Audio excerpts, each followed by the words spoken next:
Hello everyone. In this video today, we are going to do something just a little bit different. Today, I'm going to teach you how to organize your day like a CEO.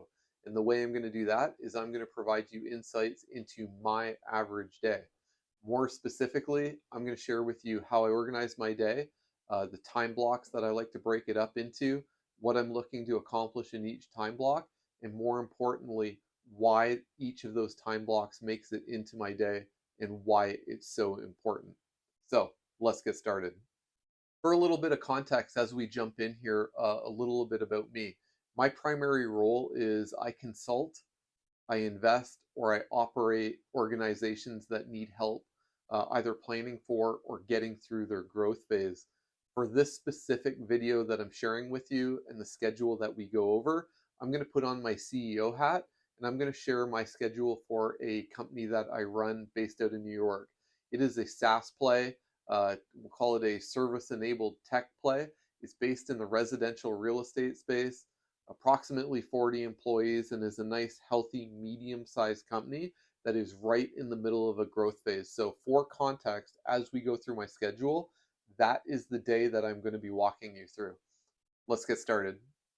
Okay, so my day starts with emails. And before we jump into everything email related, I just want to point out a few things. First and foremost, I generally start emails before the clock starts.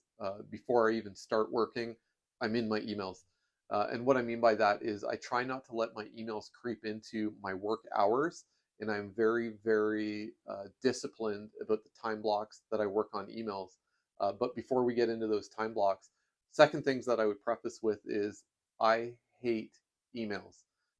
For me, emails is the biggest distractor that a business has.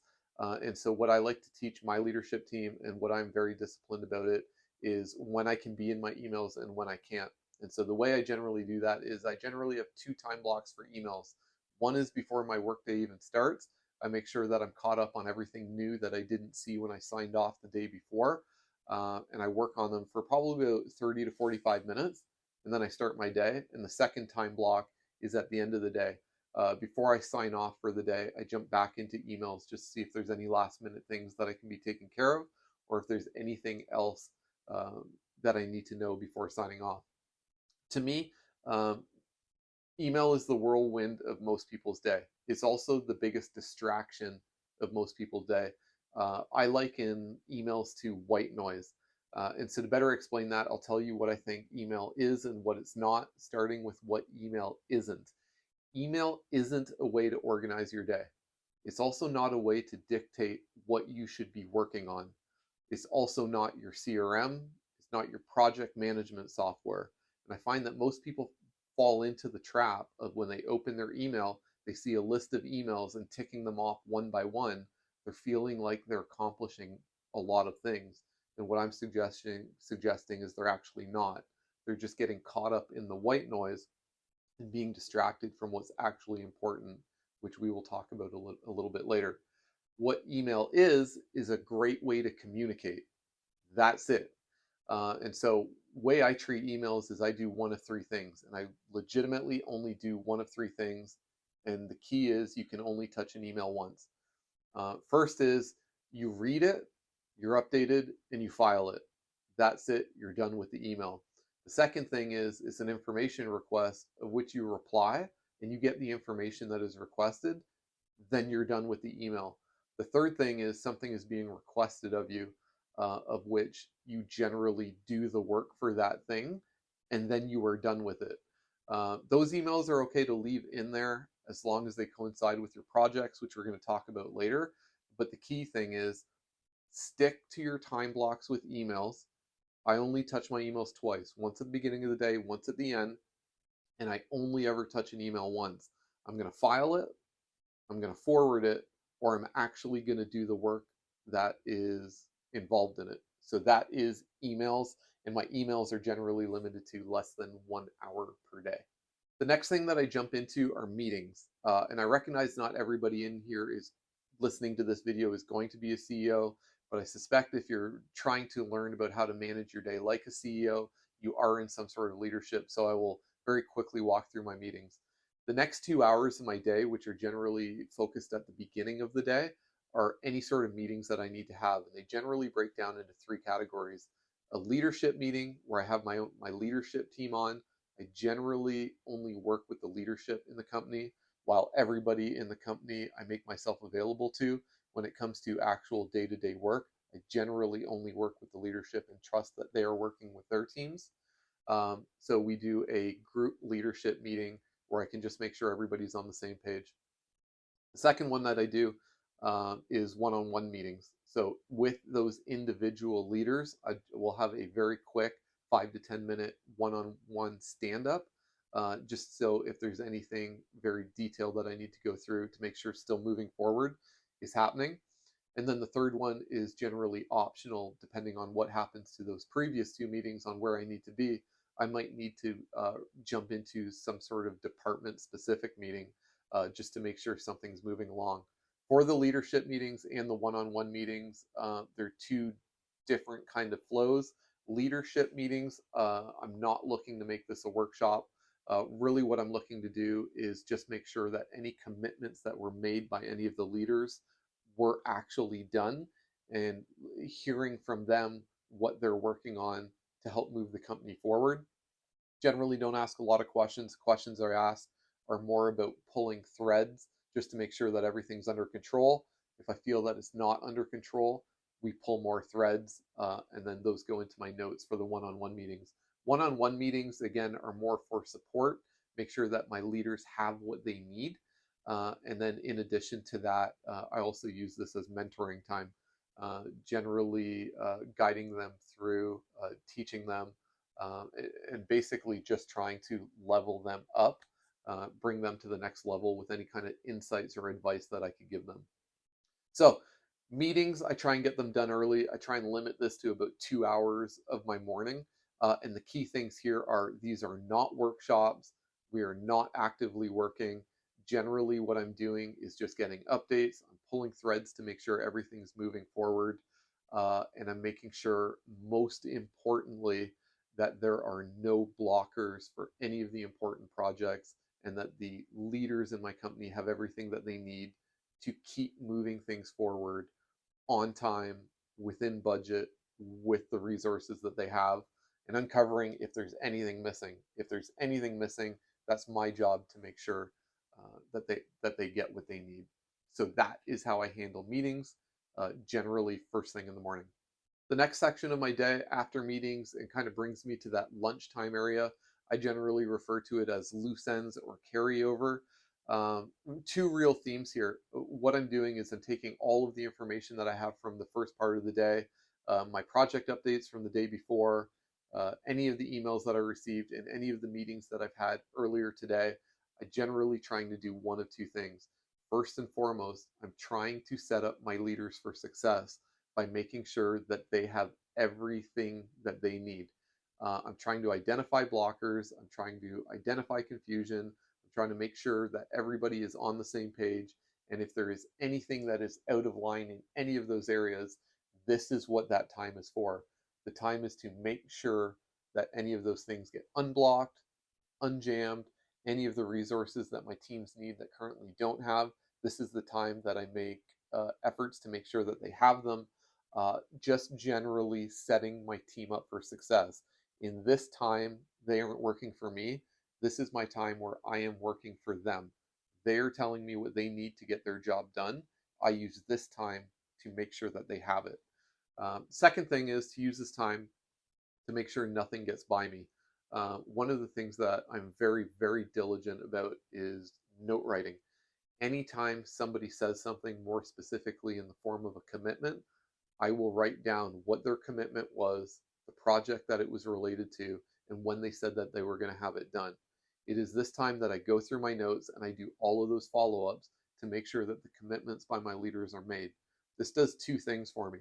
First and foremost, it makes sure that all of the projects are moving forward and are staying as close to their delivery date as possible.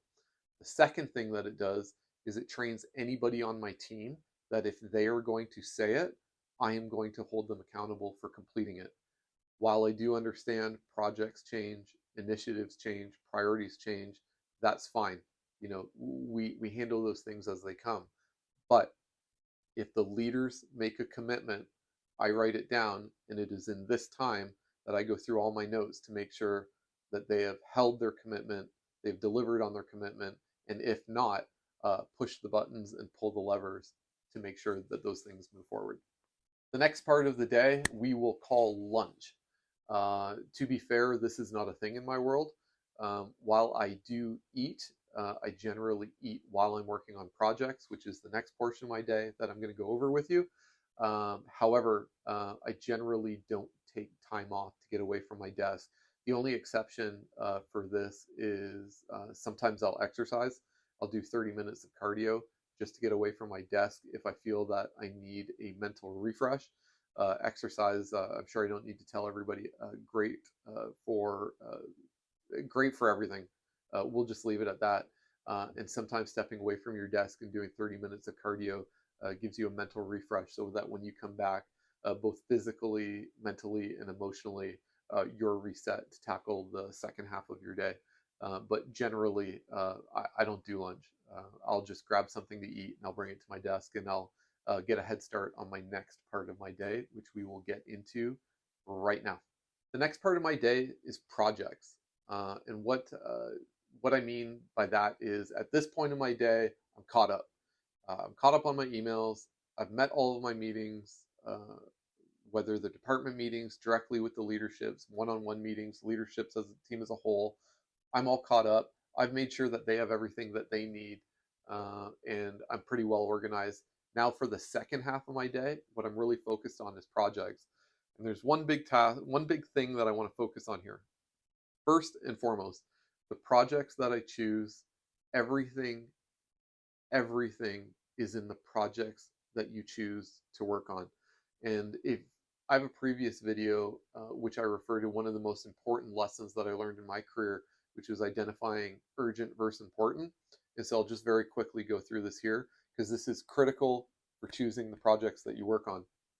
So generally, the way I like to define it is urgent are the things that are happening because you haven't taken care of the important. And that if you parking lot the urgent things, those little fires that are happening in your business that most people will drop everything to go over and put out the fire. I don't do that. I let those fire burn. And what I generally do instead is I ask myself, what caused that fire? And that becomes a project which we will deem the important. If you take care of the important, the urgent doesn't happen. Those fires go away from everybody in the future. So it's just a better use of your time. And so with that being said, I take a look at my entire project list and I will compare it to our organization's goals for the month, the quarter, and the year. What I will do is I will take the projects and I will only work on the projects that I feel have the biggest effect on our largest goals. I do not fall in the trap of going to my email and cranking out a few things because I can do it quickly. I don't cherry pick my project list on things that I can get done quickly and easily just to get a couple things crossed off my list. It is, I will look at our company's largest goal and I will look at my project list and I will say, what is the biggest contributor that will move us closer to that goal? And that is what I work on, and that is what I work on only. So I will work on less projects, but those less projects will move the company forward faster, and that's what this time is. It generally takes my entire afternoon. I generally do it interruption free. My team knows that I am available for them at any time, but unless it's an emergency, they can send in the request. I get to it when I get to it, which is typically the next morning. So projects for the entire afternoon. And the art is picking the project that you work on and being disciplined enough to have zero interruptions while you're working on it. A few other things that I do at the end of my day, and a couple random thoughts that I'll leave you with. One of the things that I am big on, we call thinking time, and one of the things that I like to do is basically do nothing. Sometimes it's just for a little bit, sometimes it's for quite a while, but sometimes I recommend to all leadership that they actually just shut the door, turn off any notifications on their system, and just really just think about just think about their systems, think about their business, uh, think about the process, kind of just take a step back and watch your business operate. I generally find a lot of leaders will be so far into the weeds that they're focused on so many small changes that they really can't see the big innovations or the big moves that the company can be making. There's only one way to do that, and that's to really step back and give you that time to do that. I recognize also that most leaders, I won't have to tell you this if you're watching this video, they're thinking all the time, whether they're dinner with their family, on vacation, whatever the case, in the back of their mind, a small portion of them is always thinking about how they can improve the business. And what I like to do sometimes is I will actually block out 30 minutes to an hour, pick a portion of the business. And again, I just like to pull threads. I like to think about things, ask questions, wonder how things might be different. If they were different, how would it affect other portions of the business? But again, just carve out some time to think. Again, nearing the end of the day now, about to sign out. I will go back to all of my leadership team to see if they need support, to see if they need anything. Were there any blockers? How did their day go? Those kind of things. And again, pulling threads just to see. Uh, this is another scenario where they're not working for me, but I put on the hat where I'm working for them, and just see if there's anything else that I can be doing to help set them up for success as they work on their projects, moving closer to their milestones.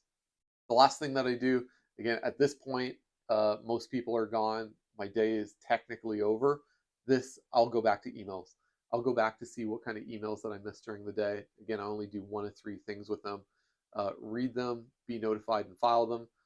Second thing that I'll do is I'll reply to them to make sure that they have the information that they need. Or the third thing is I will do what is being asked of me in the email. Only touch it once. When it's done, file it. I know email 0 is this mythical thing. I typically stay between email 20 and 40, which means when I turn off my computer at the end of the day, I generally only have between 20 and 40 emails in my inbox, which I think is completely manageable.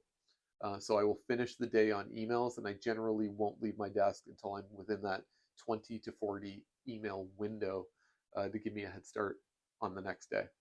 So, in summary, that's what my day looks like as a CEO of a SaaS company, approximately 40 clients. Again, a tech play with a service wrapper on it. And if I were to summarize my day, there's really 2 things that I'm focused on. First and foremost is setting my team up for success, make sure that they have everything that they need so that they can deliver on their projects. And then the second thing is the constant and consistent battle with the whirlwind of your day and the white noise of your day taking you off task. So not email, not all of those distractions of things that are in messengers and that constant dinging of your inbox, but staying on point with only the projects that have the largest effect on your largest goals in the company. And what I generally like to tell my leadership team when I'm trying to get them on board with this is we just all really need to drink the Kool-Aid on the idea we do not have enough time in our day to do everything that we want to do. And if we can accept that, the question is, what do we spend our time on? And the obvious answer is we can only spend the time on the largest projects, sorry, not necessarily the largest projects, but projects that have the largest effect on moving the company closer to its largest goals. So you need to find out what those projects are and work on them in that order and that order only. So there we have it, my average day in a nutshell. I really hope this video gave you something to think about, and if you found it insightful, you should definitely check out my ebook. I'll put the link in the description below for you. It covers the first 10 things I typically address when helping an organization guide through or plan for a growth phase in their startup. Lastly, if you like content like this, please subscribe so you don't miss any videos in the future. And thanks again for watching.